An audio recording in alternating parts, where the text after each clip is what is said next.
Trey Alexander scouting report, NBA draft series that we're doing. We have 75 of these up on the channel. Trey Alexander was a bucket at Creighton. I was actually really wild when I looked up his stats. He was a lot better across the board than I realized this past season. Really made a jump before his final year in college. This is a really smooth offensive player, a guy that I would love to see have a long, successful career in the NBA, but I am a little skeptical of it. I'm not going to lie to you. I think some of his numbers might be boosted up from being in a really great offensive system in college where, Baylor Shireman might suffer from this as well, but they had some really potent offensive players, and not every college team has a bunch of great defenders the way you will see them in the NBA. So give me your general overview of Trey Alexander, the player.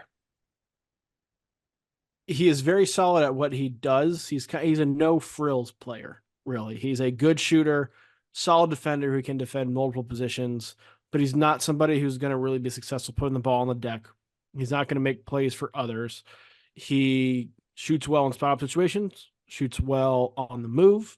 He is not great around the rim. Yeah, I think he had one of the worst rim shooting percentages of anybody in the country last season. Certainly as someone who took as many attempts as he did. As long as you keep him out of the lane, he's pretty effective scoring the ball. But I think your hope is he's a 3-and-D guy at the NBA level. 3-and-D does feel like the path here, which kind of saddens me because he was a fun player to watch with the ball in his hands in college, but also sometimes it was clunky and great things didn't happen when he had the ball in his hands. So he better make those threes in the league. Give me one word to describe Trey Alexander.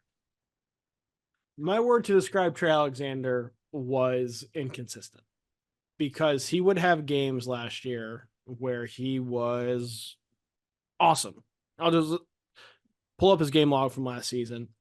Start of last year, 4 straight 20-point games. Now, one of those was 23 points against Iowa, but 4 straight 20-point games. Then they play Colorado State. They lose by 21 points. He has 3 points on 1 of 16 shooting. Goes back to scoring 15, 20 points per game. Then Creighton goes and loses to UNLV. He scores 7 points on 2 of 13 shooting. He's a solid player, but every now and again he would throw in just an absolute dud. Just an absolute dud. So I have inconsistent. Yeah, it happened a lot. His bad games were so bad, and his they stunk out loud. His good games were just good. It was, I don't know. It's harsh, but I think it's real. I went very non-creative for this one, but my one word for him is mid-range. To me, that's his whole game. Which to your point being he needs to be a 3-and-D guy. That wasn't really his game in college. His game was I'm going to shoot these little fadeaways and I'm unstoppable at making them. But that's not where the NBA is right now. And I do worry about where he fits in as a ball stopping mid-range hunter in this version of the NBA. Is he more likely to hit his floor or his ceiling in the league? I think his floor, because of that inconsistency, the inability to finish at the rim, the inability to really put the ball on the deck has me concerned. His success and his ability to hit his ceiling, I think, is very situation dependent. I want to talk myself into the ceiling so bad, but I can't. I'm going floor. For all the reasons you've said, this category comes down to just belief for me in the player. And the truth is, I don't really believe there's a huge jump to be made for Trey Alexander. I think he was one of those guys who was a very good college player, and a lot of guys are just that. And that's okay, but not for your NBA draft prospects. What's the best team fit for Trey Alexander? San Antonio Spurs, who I think have the 5th pick for the second round, 35th. If you put him on a team with Wemby, who's going to do everything, he can clean up your misses at the rim. He's going to draw all the attention from the defense and give you some open threes. Running in Greg Popovich's offensive system, I think Trey Alexander could get some things on the move and be able to do some of those mid-range things that he did in college. I think that has the ability to maximize his potential because he's not going to be asked to do a lot playing next to Wembanyama. So I have the Spurs. I like the Spurs a lot. I think that's a really good answer. I went with the 76ers.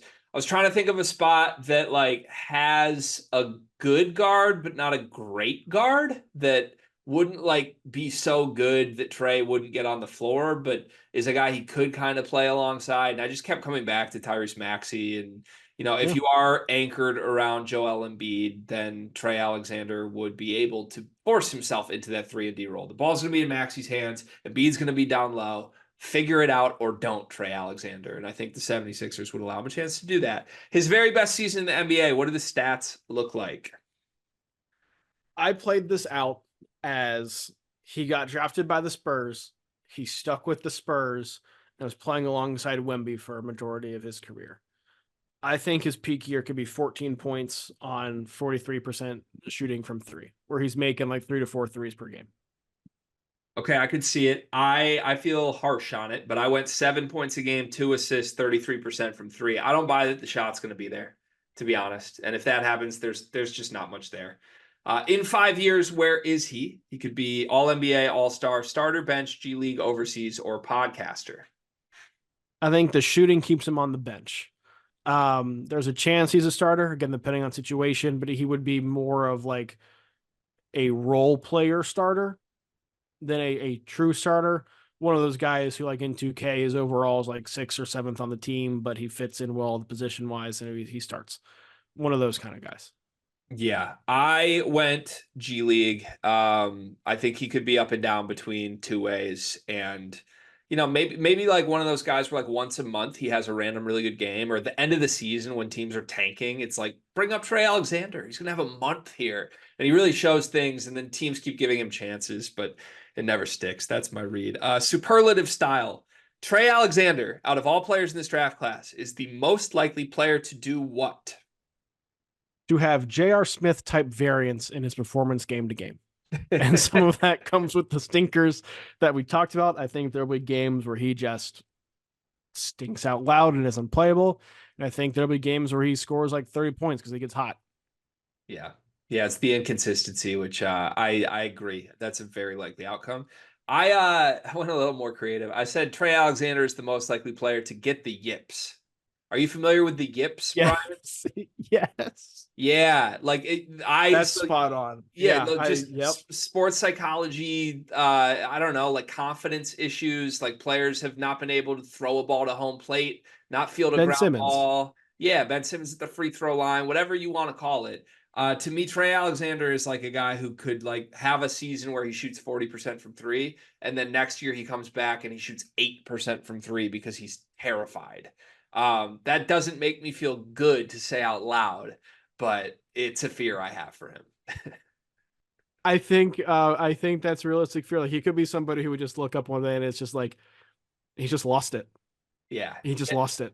This is so mean. I don't like saying this because I loved watching Trey Alexander, but there's so much of his game was just defined by like failures in the clutch and inconsistent play, and bad nights were bad. And I hope it doesn't happen, but there you have it, folks. If you like this video, we have 75 total we're doing leading up to the NBA draft, dropping 5 per day on the Sleepers Media channel. The NBA draft is coming up, and I've got something awesome for you. We are partnering with the people at NBA 2K Lab. NBA 2K is the best video game on earth. The people at 2K Lab are making some awesome stuff to make that game even more fun, and they just launched their 2024 NBA Draft Simulator, where you can find the official Sleepers Media big board. We ranked our top 75 players in this draft class. Me, Carter, Brian Ralph, Riley Davis. We did it together, and it is featured on the 2K Lab NBA Draft Simulator. You can take control of any team in the draft, play GM with just one click, and see our entire rankings before these videos even come out. Check out the link in the description of this video to try out the draft sim for yourself, and you can find more mini games at nba2klab.com/NBA-mini-games.